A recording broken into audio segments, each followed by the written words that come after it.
Panel. I know Mickey is a great moderator, and I think you all had a lot of fun throughout the panel. Now we've got Rob, and I want to give a really, really special shout out to Rob for making EtherFi because it's one of the crypto cards that I use and I really, really love.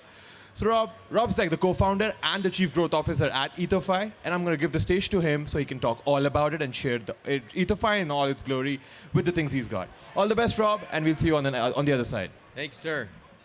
Hello, everyone.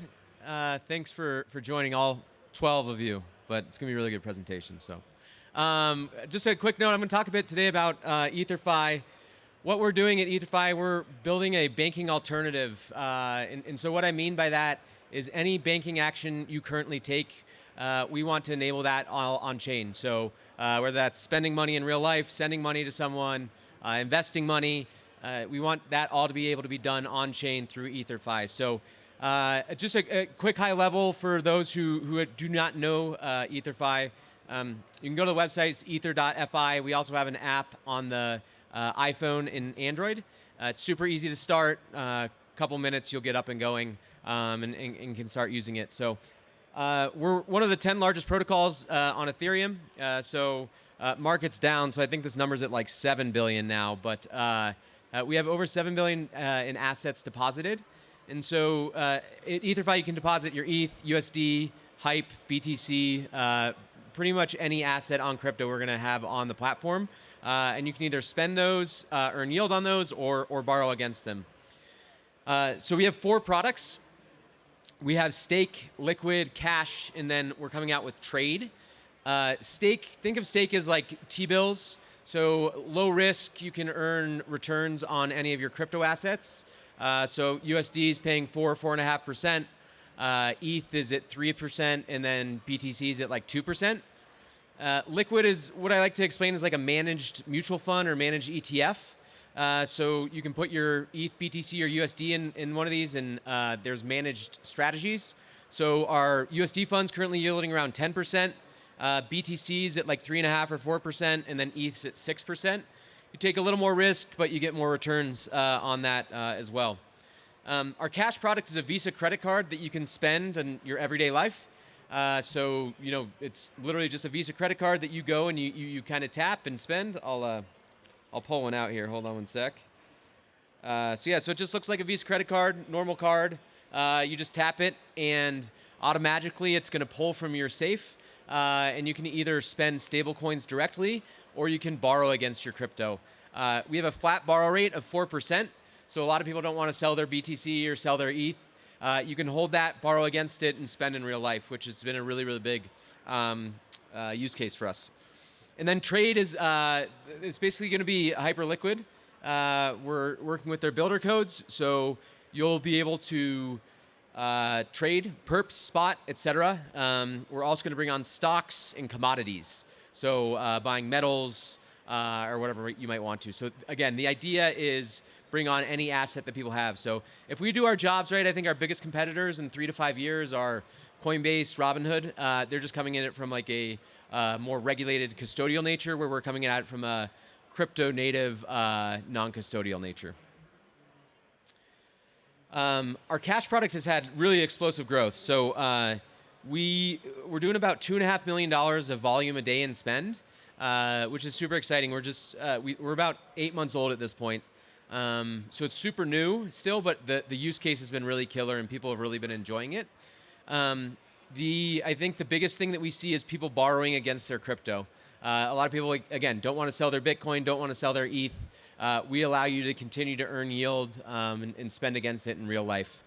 You can also onboard and off-ramp fiat, so you could send that to your bank accounts, wherever those may be.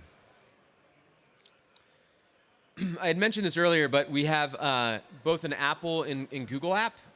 So again, super simple and user-friendly to download the app.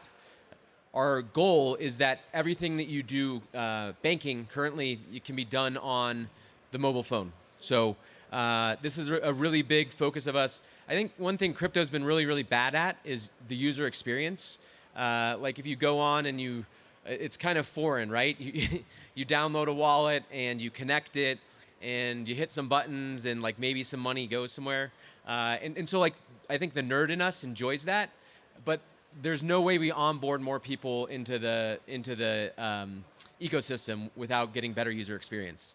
And so we're really like focused as a consumer app that's focused on having a really good user experience, in that's providing great yield for people, and an ability to use crypto in real life.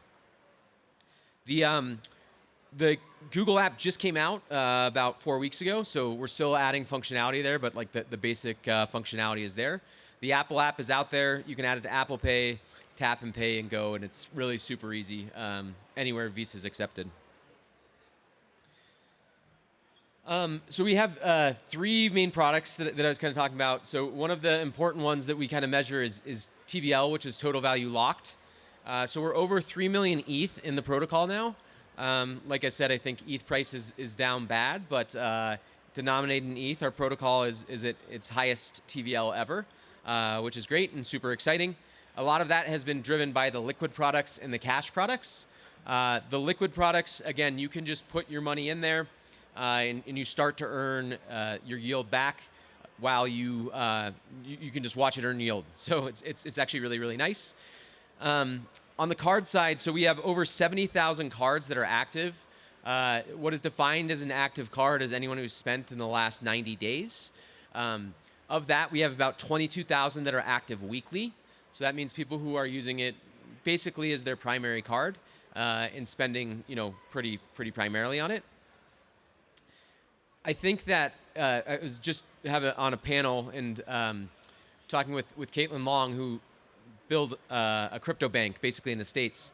And one of she was like, I think the question was, how quickly does this happen? Like, how quickly will banking be fully on chain? And I honestly think it's in the next 3 to 5 years, which is kind of crazy, but there's the SEC is very favorable right now. They're really trying to push things through. The Fed is getting more favorable, I think, on these things. So, and all of the large major institutions, Morgan Stanley, Chase, Goldman, are all hiring and building out their digital asset functionality. So I really think in the next 3 to 5 years, a lot of banking will be on Rails. You might still use a Chase or whatever, but I think that it will be on Rails, on crypto Rails. Why this is important, it's just really good for users. I think users are really going to thrive the next 3 to 5 years because customer acquisition is going to be really important for banks and banking alternatives. On our end, one of the most important things is that users keep custody of their crypto. So if you deposit into EtherFi, we never take custody. You have custody of your crypto at all times. It's available 24/7, over collateralized. So we can't take your Bitcoin or your ETH and go rehypothecate that somewhere else. Where in the U.S. banks currently, about 5% of deposits are actually held in the bank. So something we're really focused on and kind of moving towards. And then I mentioned on the spend volume, so this graph is a bit dated, but we're doing about $2.5 million a day in spend. And yeah, so the product has really good product market fit. We continue to grow about 2x every month. And so really excited to kind of do that. One of the funny things I think on this is like we feel like the growth is super, super good. But if you look at the amount of people in the world, having 70,000 active cards is super, super small. And we're just scratching the surface of where we can be, especially since the market that we have is global, right? There's no, it's available in over 100 countries, our card is. And the product, you can use it anywhere, right? Like we don't, anyone can take their wallet, connect to the app, and deposit assets. So getting the card is KYC, and you have to be in an approved country. Currently in 100 countries, and like we look to grow that number quite a bit. During the holiday season, we really had really great growth. We were a little worried that was just going to be seasonal and like just people buying gifts for their friends, but it's continued to grow and kind of go up to the right, which is really, really positive for us. So we're doing a really good job of retaining customers right now. One thing that I think we focus on that's different than a lot of crypto companies is how successful the company is and where we're creating revenue, ultimately revenue going back to token holders, and figuring out how to bring utility to the token. So if you go back to Q1 of 25, the majority of our revenue came from staking. In Q4, we've done a really good job to start to diversify that revenue. So, which is even more important with prices down bad, because that's denominated in US dollars. So we make money when there's transactions that are on the card, and then our liquid vaults and our staking will continue to make money too.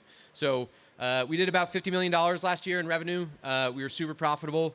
And that goes back to token holders. It goes back to ETHFi token holders. So this year we're looking to double that. We should be over $100 million in revenue. Headcount should grow maybe like 10 to 20%, but should be a really efficient, really good business this year. So one of the things that we do for that as far as bringing utility to ETHFi holders, there's two real main things. One, you can stake your ETHFi and earn 10% APY. On that, so you basically just get paid more ETHFi tokens if you stake that, and then we also created a buyback program. So $50 million of the token will be bought back by the foundation.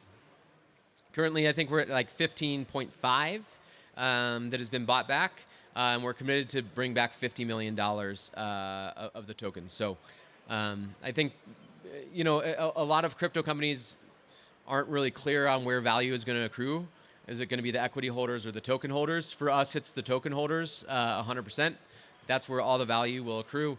I don't think anyone's cracked the code on how you make that value accrue there best, but we're really working on it and something that we'll continue to focus on in 2026 here. The other thing that's super important is our investors will be fully unlocked as of March.